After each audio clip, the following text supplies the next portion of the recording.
नमस्कार। जया तंत्र मंत्र केंद्र में मैं आप सबका हार्दिक स्वागत एवं अभिनंदन करता हूं। मेरे प्रिय भाई बहनों, यूट्यूब पर पहली बार लाखों करोड़ों अरबों जिंदों से भारी तेलंग स्वामी, परम तांत्रिक, परम संत, दिव्य पुरुष जिनकी साधना ये है, आज बताने जा रहा हूं, जिसके लिए आपको हमारा वीडियो अंत तक देखना चाहिए। यदि आपने हमारा चैनल अभी तक सब्सक्राइब नहीं किया है तो लाल वाली बटन दबाओ और घंटी बजा दो। कोई शुल्क एवं चार्ज नहीं कटेगा। आप हमारे वीडियो को फेसबुक पर, व्हाट्सएप पर, ट्विटर अकाउंट के माध्यम से और इंस्टाग्राम पर अधिक से अधिक शेयर करें।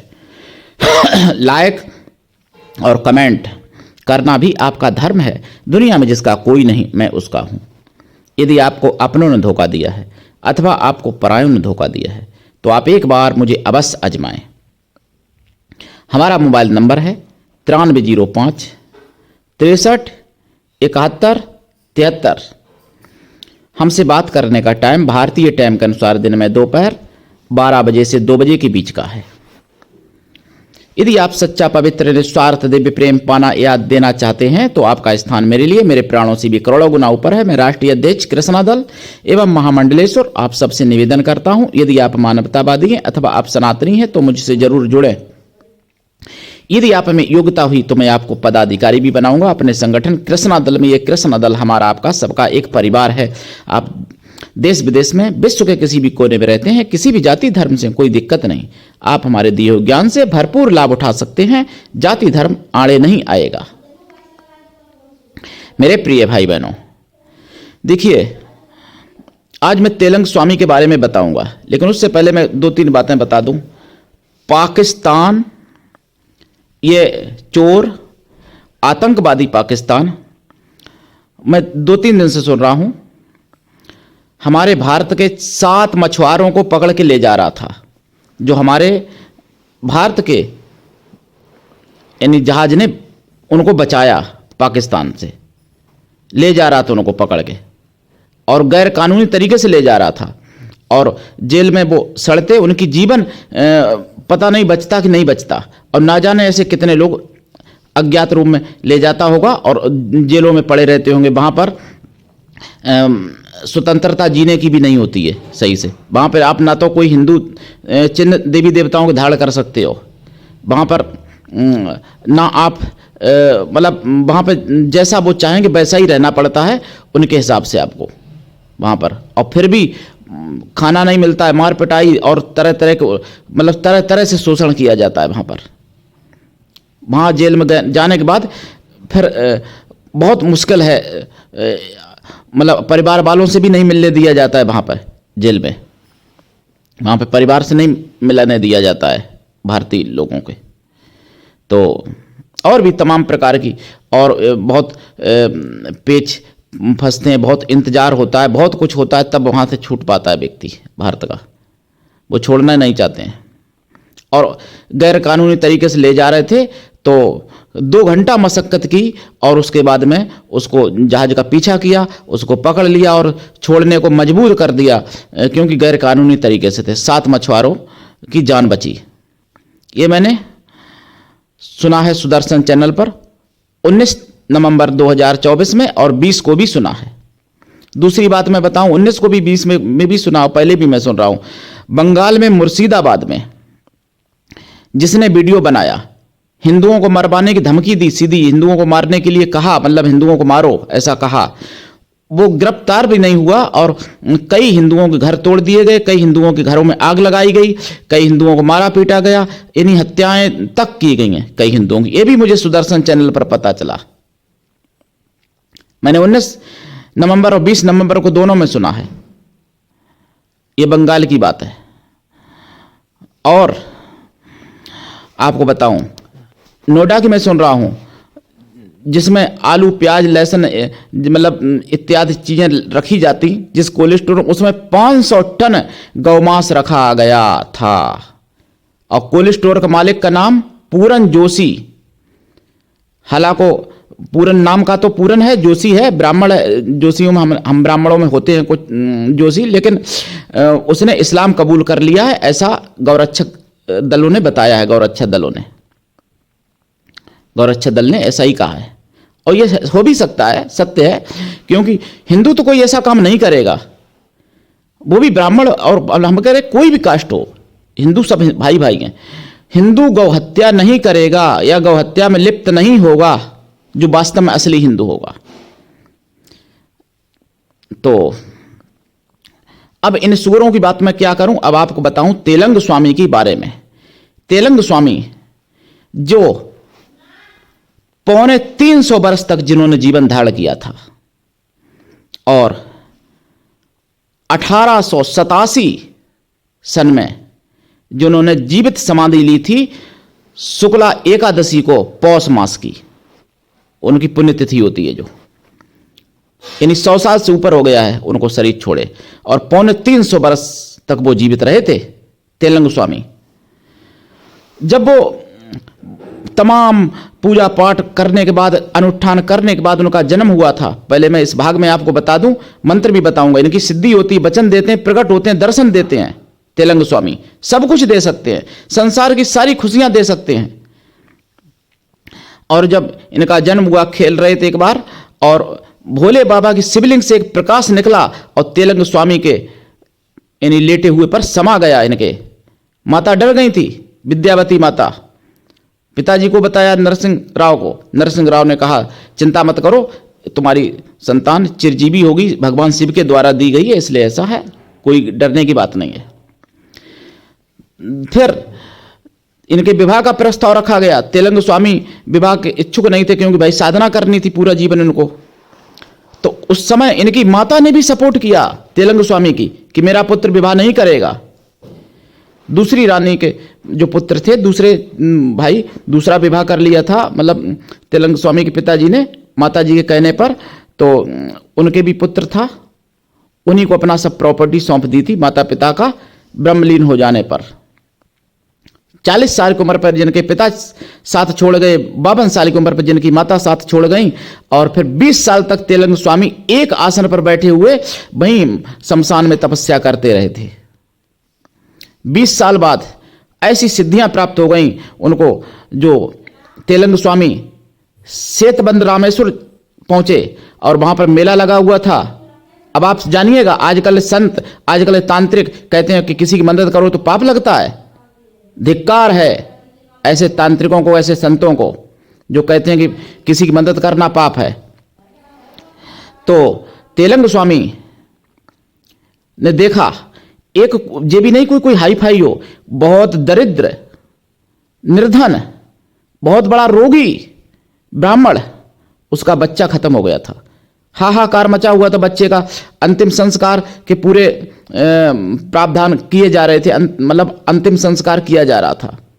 तेलंग स्वामी पर बर्दाश्त नहीं हुआ और वहां गए और जाकर के कुछ मंत्र पढ़े और जल छिड़कने लगे, और बच्चे की, मतलब उस ब्राह्मण के पुत्र की आंखें खुलने लगी और जीवित कर दिया। उसके बाद में तेलंग स्वामी भीड़ से बचने की वजह से अदृश्य हो गए। वहां पर सब लोग ढूंढते रहे, नहीं मिले। ये उनके जीवन का चमत्कार था। और तेलंग स्वामी जिनके बारे में मैं बताऊं, चमत्कार तो उनके करोड़ों हुए, उतने तो मैं बता भी नहीं सकता, मेरी क्षमता ही नहीं उनके चमत्कार बताने की, मेरी कोई औकात नहीं है, मैं तो उनके चढ़ की धूल भी नहीं हूं भाई, लेकिन कुछ बताने की कोशिश कर रहा हूं उन्हीं की चढ़ों की कृपा से।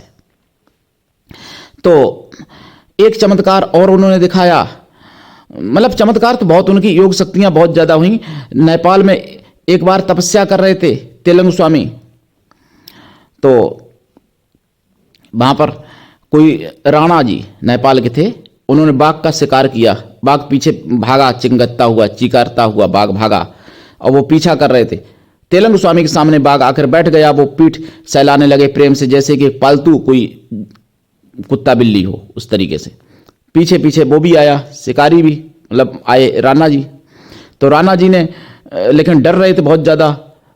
तेलंग स्वामी ने उनको आश्वासन दिया कि डरो मत, ये तुम्हारा कुछ भी नहीं करेगा और तुमको कोई हानि नहीं पहुंचाएगा, बस अपने अंदर हिंसा का भाव छोड़ दो, भगवान के बनाए सभी जीव हैं, ये पशु है बेचारा, बाघ ने उसको भी कुछ नहीं किया, यानी राणा जी को भी कुछ नहीं किया। राणा जी ने नेपाल के काठमांडू के नरेश को बताया जाके ये सब बातें। वहाँ पर तमाम प्रकार की द्रव्य धन दौलत लेके आए राजा उनसे मिलने। फिर उनके पास बहुत लोग आने लगे। भीड़ से बचने के लिए उन्होंने वो स्थान भी छोड़ दिया। और फिर आपको बताऊं मैं, बहुत चमत्कार है। दयानंद के लोग बहुत गुण गाते हैं। दयानंद हालांकि ऋषि थे, सब कुछ थे, मैं उनका सम्मान करता हूं, लेकिन सनातन धर्म के खंडित करने के लिए उन्होंने वही बातें कही जो मुसलमान कहते हैं।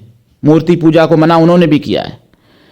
तो लेकिन ये बात कोई नहीं बताता है कि यानी 1768 में जब दयानंद काशी में आए और वहां अपना प्रचार प्रसार किया उन्होंने, तेलंग स्वामी वहीं थे, और उसके बाद में लोगों ने बताया कि इन्होंने सनातन का ऐसा ऐसा मतलब विरुद्ध भाषण दिए। उन्होंने एक पत्र लिख के दिया और दयानंद तुरंत काशी छोड़ के अन्यंत्र कहीं चले गए थे। फिर पत्र पढ़ते ही तेलंग स्वामी का, तेलंग स्वामी ने दयानंद जी को भी पराजित किया था। और लेकिन इस बात को कोई नहीं बताता जो आज मैं बता रहा हूं आपको। महर्षि दयानंद हालांकि प्रकांड विद्वान थे, ऐसी बात नहीं, महापुरुष वो भी थे।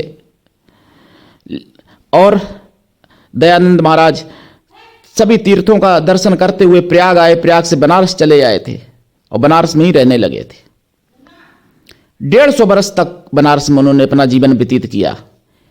एक बार मैं बहुत शॉर्ट में बताता हूं उनके चमत्कार। एक बार नंग धुरंग थे, बेचारे नंगे रहते थे, मतलब परमहंस संत थे वो। उनको भगवान का रूप उनको लोग मानते थे, विश्वनाथ का रूप मानते थे तेलंग स्वामी को। एक बार एक अंग्रेजी, यानी अंग्रेज राज जा चुका था उस समय, तो अंग्रेजी मतलब यानी डिप्टी क्या अंग्रेजी यानी कमिश्नर ही समझो उसको, कमिश्नर ने उनको अरेस्ट किया, यानी मजिस्ट्रेट ने, अंग्रेजी मजिस्ट्रेट ने अरेस्ट किया। और अरेस्ट करने के बाद में, मैं शॉर्ट में बताता हूं, वैसे जीवन बहुत उनकी बड़ी है। उनके सामने ऐसा प्रस्ताव रखा गया, जब सब लोगों ने उनकी प्रशंसा की कि इनको मांस खाना पड़ेगा, तो कहा कि अगर इनमें चंदन और ये विष्टा में कोई समानता नहीं रखते हैं, मतलब समानता ही रखते हैं, चंदन हो चाहे विष्टा हो, सोना हो चाहे मिट्टी हो, सब इनके लिए बराबर है, तो फिर मेरा भोजन ये मेरे सामने मेरे साथ में करके दिखाएं आज। तब इन्होंने कहा कि भोजन तुम्हारा मुझे स्वीकार है, लेकिन उससे पहले मेरा भोजन आपको करना पड़ेगा। उसने सोचा ये तो हिंदू है, फल खाएगा और क्या खाएगा, खा लेंगे, लेकिन इसको तो मैं मांस खिला दूंगा, जैसा गाय मांस या जो भी, इसको तो मैं बाध्य कर सकता हूं मांस खाने के लिए। हिंदू सन्यासी पता चलेगा कैसे खाता है मांस। भीड़ में भरी सभा में, अदालत में ही उन्होंने अपने हाथ में मल त्याग किया और वही मल बढ़ाया मजिस्ट्रेट की तरफ, कहा कि आज का मेरा भोजन यही है, खाओ पहले इसको आप, फिर मैं आपका भोजन खाऊंगा। मजिस्ट्रेट तो सक्का बक्का रह गया, उसकी औकात कहाँ थी। उसके बाद में सबके देखते देखते अपना मल खा गए वो। और मल जब खाया तो मतलब उसमें से खुशबू निकली थी, दुर्गंध नहीं आई थी, और वो भोजन में बदल गया था, स्वादिष्ट भोजन में। ये चमत्कार था। और एक बार उज्जैन के राजा आए और वो नाव पर थे, और ये महाराज जी तेलंग स्वामी गंगा जी में तैरा करते थे और गंगा जी में उल्टी दिशा में जाया करते थे, बिना हाथ पैर चलाए, ऐसे ही चलते रहते थे, मतलब जैसे जमीन पे चलते हैं, बच्चा बाल लीला करते थे अपनी गंगा जी के गोद में जब। और 4-4, 5-5, 6-6 घंटे तक तैरते रहते थे गंगा जी में, ऐसे ही लेटे रहते थे, हाथ पैर नहीं चलाते थे, बस जल में कभी डूब जाते थे तो कभी उतराते रहते थे, ऐसे ही सिद्धि बल से, तपोबल से उल्टा चलते थे गंगा जी में, उल्टा भी जाते थे, तो अपना कर रहे थे जल विहार। तो भाई ये नाव की तरफ बढ़ के आने लगे, लोगों ने, कुछ लोग पहचानते थे, नाव पे इनको बैठा लिया। सब राजा ने भी प्रणाम किया इनको, भाई उज्जैन का राजा, लेकिन तपोबल को नहीं जानता था इनके। इन्होंने उसकी तलवार मांग ली, कमर में लटकती हुई तलवार, थोड़ी देर घुमाया, इधर उधर देखा ताका और एकदम घुमा के गंगा जी में फेंक दी। अब राजा को बहुत क्रोध, अब उनको दंड देने को तैयार। लोगों ने बहुत सलाह दी कि नहीं, गोताखोरों से की मदद से तलवार मिल जाएगी, परेशान मत हो, ये महाराज जी हैं, बहुत बड़े तपस्वी हैं, ऐसा वैसा। लेकिन राजा नहीं मानने को तैयार। तब फिर इन्होंने हाथ डाला और 2 तलवारें निकाल दी। अब राजा से कहा कि फिर राजा को तिरस्कार इन्होंने करते हुए कहा, ये मूर्ख राजा, ले इसको पहचान ले। नहीं, पहले कहा कि ये लो तलवार, इनमें जो तुम्हारी हो ले लो। वो नहीं पहचान पाया, देखने लगा दोनों को। फिर कहा इन्होंने, कह रहे मूर्ख राजा, तू अपनी तलवार जिसको कहता है, तू तेरी चीज है, तू अपनी नहीं पहचान पा रहा है इसमें से, तो कैसे तेरी हो गई भाई? नहीं पहचान पाया। तब फिर इन्होंने उसकी तलवार वापस कर दी राजा की और एक अपनी गंगा जी में फेंक दी। एक बार एक कुलीन महिला जा रही थी पूजा पाठ करने, रोजाना जाया करती थी विश्वनाथ के। तो उनके पति के मतलब मरणासन अवस्था में हो गए थे, मराठी जो थे उनकी पत्नी थी वो। तो ये नंग धुड़ंग आ रहे थे बेचारे तेलंग स्वामी। उस महिला ने संकोच, बस भयभीत हुई, संकोच भी, और रास्ता भी बंद हो रहा था, मतलब इनके आने से, क्योंकि शरीर इनका बहुत हैवी था। तो कहा कि ये कैसा सन्यासी है, नंगा रहता है तो जंगल में चला जाए, यहाँ तीर्थ में रहने से क्या फायदा। और अपमान किया और विद्ध कह के चली गई, मतलब वो पूजा पाठ किया। उसी रात में उसने सपना देखा, भोले भगवान भोलेनाथ उसका तिरस्कार कर रहे हैं और कह रहे हैं कि जिस संकल्प से, जिस मनसा से तू मेरे पास आई है, वो मनसा हम नहीं पूरी कर पाएंगे, वो मेरे द्वारा तेरा संकल्प नहीं पूरा होगा। वो पूरा अगर कोई कर सकता है तो जिस मार्ग में तूने जिस एक मतलब परमहंस का अपमान किया था, वही परमहंस की कृपा से पूरा हो सकता है, नहीं तो क्यों ही पूरा नहीं कर पाएगा तेरा वो मनोरथ। जागी, तुरंत घबराई और सोचा कि क्या वो महात्मा जी हम पर कृपा करेंगे, मैंने तो उनको गालियां दी थी। फिर सोचा कि उन्होंने तो कोई ध्यान ही नहीं दिया था मेरी गालियों पर, उन्होंने कोई क्रोध ही नहीं किया, इसके मतलब है कि वो मेरी जरूर सुनेंगे।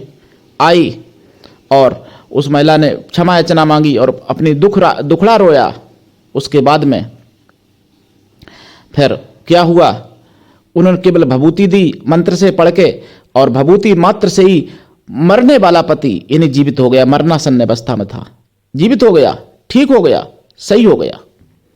एक और घटना मैं बताऊं, एक बार ये जा रहे थे तो एक अंध, मतलब या बधिर तो था ही बेचारा, बधिर भी था और रोगी भी था, दरिद्र भी था, कुष्ठ रोग से पीड़ित था, करहा रहा था दर्द की वजह से, रो रहा था बेचारा। इन्होंने देखा, सामने खड़े हो गए और एक बिलपत्र लिया, उसको सामने रख दिया और वो सारे दर्द को भूल के भगवान शिव की स्तुतियां करने लगा संस्कृत में, जो कि कुछ पढ़ा लिखा नहीं था, मूर्ख व्यक्ति था बेचारा। इन्होंने कहा चिंता मत करो, यहाँ लोलार्क कुंड में स्नान करो और बिलपत्र मस्तक पे धारण करो, जल्द ठीक हो जाओगे। और वो मरणासन्न व्यक्ति वो भी ठीक हो गया, जिनका नाम था ब्रह्म सिंह। उनके शिष्य के रूप में वो जाने लगे, ब्रह्म सिंह। मेरे प्रिय भाई बहनों, और ना जाने कितनी भीड़ों का कल्याण किया। जब ये निकलते थे तो जितने बाधा से पीड़ित होते थे, भूत प्रेत से लेके, तंत्र मंत्र से लेके, रोग दोष से लेके, चाहे जन्म को हो चाहे बीच के रोग हो, और वो सब इनको घेर के चलते थे और सबका ये कष्ट दूर करते थे। जिन जिन लोगों ने इनसे प्रार्थना की, उनका कष्ट दूर किया ही किया था तेलंग स्वामी ने। और आज भी वो उसी शक्ति में रहते हैं, उसी तरीके से रहते हैं। बस लोगों की नजर में है कि शरीर छोड़ दिया उन्होंने, लेकिन वो अमर हैं तेलंग स्वामी। पंचगंगा पर आज भी उनका आश्रम है काशी में। तो ऐसे परोपकारी संत होते हैं, ऐसे तांत्रिक सच्चे होते हैं, ऐसे सच्चे संत होते हैं। आजकल के ढोंगी पाखंडी, और मैं उनके लिए क्या कहूं, कहते हैं कि किसी की मदद मत करो, मदद करोगे तो पाप लगेगा। तुम्हारे पास है ही क्या जो तुम मदद कर पाओगे? केवल पैसा ठगने के अलावा और क्या रखा है तुम्हारे पास जो तुम मदद करोगे?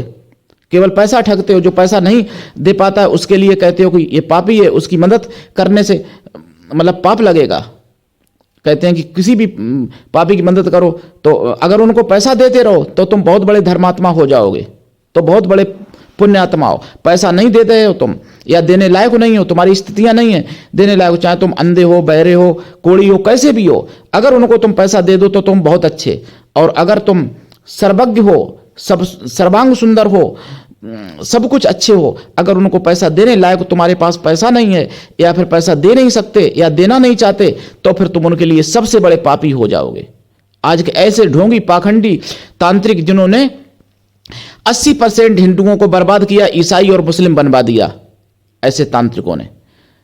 तो तंत्र के बारे में मैंने बताया था कि कैसे कैसे चोर तांत्रिक, लेकिन आज मैं ऐसे परम महापुरुष, परम संत, साक्षात विश्वनाथ स्वरूप तेलंग स्वामी के बारे में बात करता हूं, जो तंत्र के भंडार थे। उनके चढ़ की धूल कौन सा तांत्रिक यहां पर हो सकता है आज के समय में, कितना बड़े से बड़ा तांत्रिक अपने को लगाता हो, तेलंग स्वामी के चढ़ की धूल बराबर नहीं है, ऐसा मेरा मानना है। उनसे, तेलंग स्वामी से परमहंस रामकृष्ण भी मिले थे।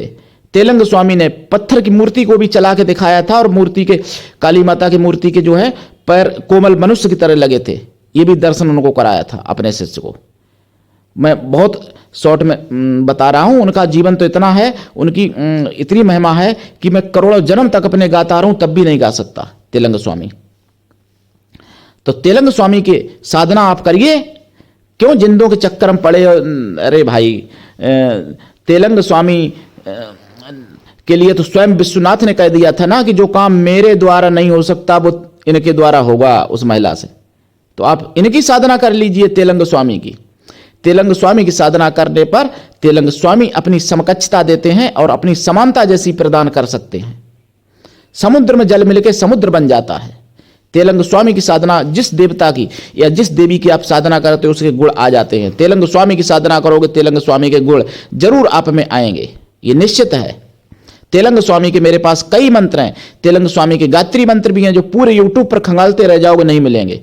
तेलंग स्वामी के बहुत मंत्र हैं मेरे पास। और तेलंग स्वामी 150 वर्ष तक बनारस में रहे, यानी 250 वर्ष तक जिए, तो 150 वर्ष तक बनारस में रहे, मतलब सबसे ज्यादा बनारस में ही उन्होंने समय व्यतीत किया। अपनी जन्मभूमि पे मान लो हम कह रहे 52 साल वैसे रहे, 20 साल तपस्या की, 72 साल उसके बाद। और पता 88 साल की उम्र पर इन्होंने तीर्थ यात्रा की थी, सब तीर्थों की। और बहुत चमत्कारों का भंडार ये तेलंग स्वामी थे। तेलंग स्वामी के मंदिर पर जाइए, कोई बनारस में अगर रहते हो, बनारस में कभी जाना हो, पंचगंगा पर तेलंग स्वामी की मूर्ति है, वहां दर्शन कीजिए, प्रार्थना करिए। और हम जैसे पापियों के लिए भी प्रार्थना कर दीजिए उनके चरणों में कि हम सनातन का उद्धार कर सकें, हम सनातन के लिए कर सकें और हमारे अंदर हमेशा सतबुद्धि रहे, हम हमेशा सनातन का कार्य करते रहें। ऐसी प्रार्थना करिए तेलंग स्वामी से, मेरे लिए भी और अपने लिए भी करिए। मैं तो अपने को पापी समझता हूं। क्यों समझता हूं? कि मैं संसार में हूं और सनातन के साथ ऐसा अत्याचार हो रहा है, सनातनी हिंदुओं को ऐसे कन्वर्जन किया जा रहा है, और सनातन की माताएं, बहनें, बेटियां जिहादी सुअर लेके चले जा रहे हैं। और ये सब सुनते हुए मैं सुन पा रहा हूं, मेरी मृत्यु नहीं हो जाती, ये मैं सुन पा रहा हूं। तो मैं भी पापी हूं, आपको बताऊं। अब आप लोगों के बारे में मैं क्या कहूं, हिंदू भाई बहनों के बारे में? आप सब तो हमारे हो और मैं आप सबका हूं। अगर सनातन के बचाने के लिए मुझे जरूरत पड़े तो मैं अपने शरीर के तिल के बराबर करोड़ टुकड़े करवा सकता हूं, लेकिन सनातन की रक्षा के लिए। लेकिन फिर भी सनातनी सिरों का मैं साथ मांगता हूं। साथ कितना लोग देते हो वो तो आप लोग जानते होंगे। और जो अश्लील बातें करता है चैनल पर, जो गंदी संदी, उनके लाखों व्यूज लोग बनवा देते। और हमारा चैनल देखो, आज अभी मैं देख रहा था 28 व्यूज थे कल की विरासनी माता की साधना में सुबह। अब आप समझ सकते हो, चैनल स्ट्रिक भी लगवाई जिहादियों ने, चैनल को फ्रीज भी करवाया और चैनल हैक भी किया गया। बहुत सी जगह मेरा चैनल दिखता नहीं है, कई देशों में नहीं दिखता है, भारत में भी बहुत जगह नहीं दिखता है।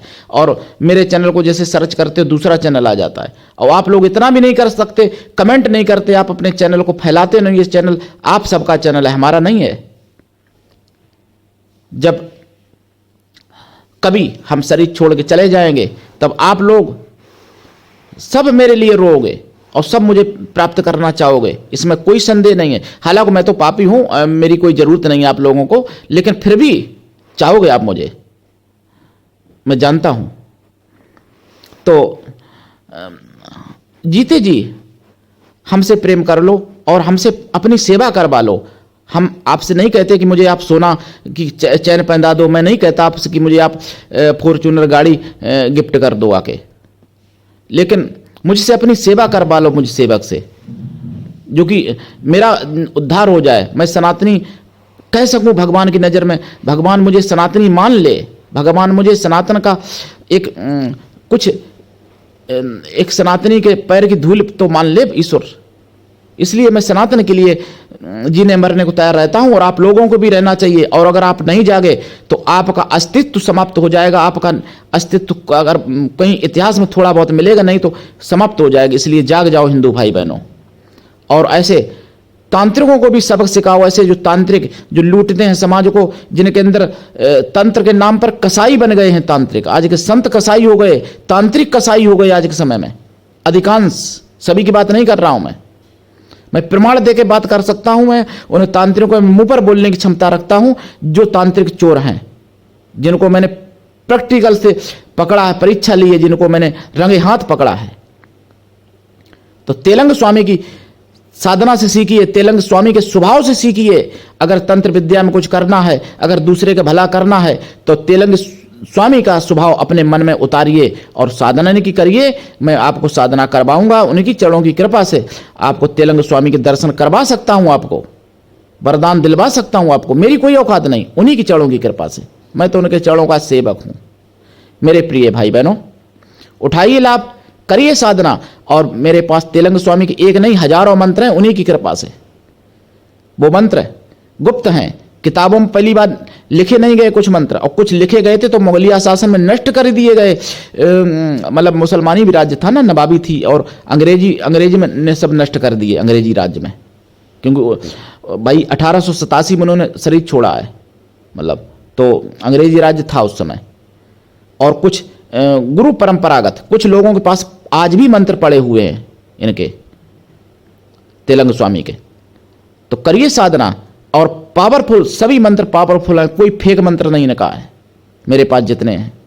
दीक्षा लेके करिए, लाभ उठाइए। दीक्षा के बिना कोई साधना कभी सफल नहीं होती। गुरु ऐसा होना चाहिए, शिष्य कुछ भी ना ले, गुरु होना चाहिए तेलंग स्वामी जैसा, और शिष्य भी ऐसा होना चाहिए कि गुरु को सब कुछ दे, समर्पण कर दे। बर्बरी के जैसा शिष्य होना चाहिए, जो अपना सिर भी काट के दे दिया भगवान कृष्ण को, तो कल्याण होने में देर नहीं लगती है। तो आज के लिए इतना ही, धन्यवाद। जय श्री राम, जय तेलंग स्वामी की।